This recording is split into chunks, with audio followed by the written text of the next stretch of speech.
ሰላም ጤና ይስጥልን የቻናሌ ቤተሰቦች፣ ዛሬ በሰሞኑ አነጋገሪያ ጉዳይ ላይ አዳዲስ መረጃዎች ይዘንላችሁ መጥተናል። ሩታና ደስታ ተለያዩ። አብርሃም ለሄርሜላ የገባላት ቃል ምንድነው? ሁሉንም ዝርዝር መረጃ አሁን አብረን እናያለን። ለቻናሌ አዲስ ከሆናችሁ ሰብስክራይብ ማድረጋችሁ እንዳይረሳ። ጉዳዩ የሚጀምረው ከሩታ ቁጣ ነው። ሩታ በደስታ ላይ ክፉኛ ተቆጥታለች። ምክንያቱም ደግሞ ደስታ በአብርሃም ላይ የፖሊስ መጥሪያ በማስላኩና አብርሃምን ሊያስደበድበው እቅድ የሚል መረጃ መስማቷ ነው። ሩታ ለደስታ እንዲህ ብላለች። ከአብርሃም ጋር ብንለያይም ብዙ ነገሮችን አሳልፈናል። እሱ ላይ ምንም አይነት መጥፎ ነገር እንዲመጣ አልፈለግም ስትል ተቃውሟን አቅርባለች። ደስታ ግን አብርሃምን እንዳስደበደበው እርግጠኛ ቢሆንም ሩታ ግን አብርሃም መጣላት ቢፈልግ ፊት ለፊት ነው የሚጣላው እንጂ ሰውን አይልክም በማለት በጽኑ ተከራክራለች። በዚህ ውዝግብ ምክንያት ሩታ እንደ ወሳኝ አንድ ውሳኔ ወስናለች። ከደስታ ጋር ያላትን ግንኙነት እዚሁ ጋር እንዲያበቃ አደርጋለች። የኔና ያንተ ነገር እዚህ ጋር ሊያበቃል ማለት ነው። ደስታ ከቤት አባረራዋለች። አሁን ሩታ በድጋሚ ብቸኛ ሆናለች ማለት ነው። ነገሮቹን ሩታ የምታደርጋቸው ነገሮች ያው አስባ ነው የምታደርገው ስንል በምክንያት እስከሆነ ድረስ ግን አሁን ጋር እዚህ ጋር የተሳሳተች ይመስለኛል።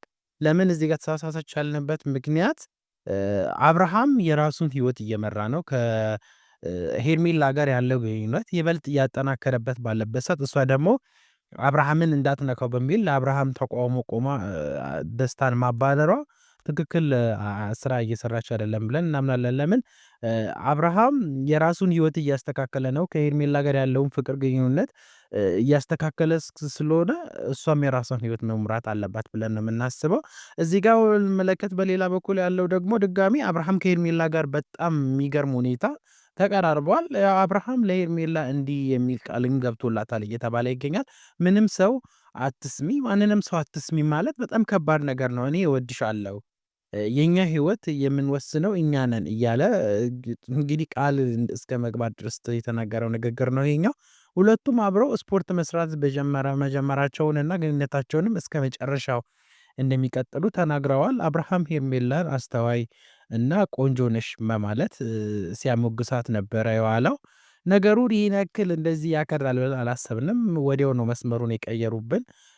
ትክክል አይደለም። አሁን እኔ በራሴ በኩል አብርሃም የሚያደርጋቸው ነገሮች በአጠቃላይ አግባብ ያልሆኑ ሆነ ሳለ አሁን ሄርሜላ ደግሞ ዛሬ የሰራችው ስህተት በጣም ትልቅና ከባድ ስህተት ነው።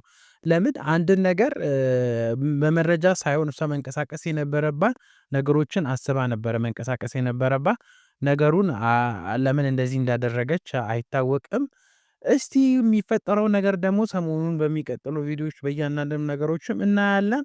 ምን ይፈጠራል የሚለውንም የምንመለከት ይሆናል። እንግዲህ ሁኔታው ግራ የሚያጋባ ነው። ሩታ በአንድ በኩል ለአብርሃም የተከራከረች ደስታ አባረረችው። አብርሃም ደግሞ በሌላ በኩል ከሄርሜላ ጋር የፍቅር ቃል ኪዳን እየገባ ነው። እናንተስ ምን ትላላችሁ? አብርሃም ወደ ሩታ ይመለስ ይሁን ወይንስ ከሄርሜላ ጋር ይቀጥላል? ሀሳባችሁን በኮሜንት መስጫው ላይ አስፍሩልን። ቪዲዮውን ከወደዳችሁ ላይክ አድርጉ፣ ለሌሎችም እንዲደርስ ሼር አድርጉ። በቀጣይ ቪዲዮ እስከምንገናኝ ደህና ሁኑልኝ ሀገሬ ልጆች።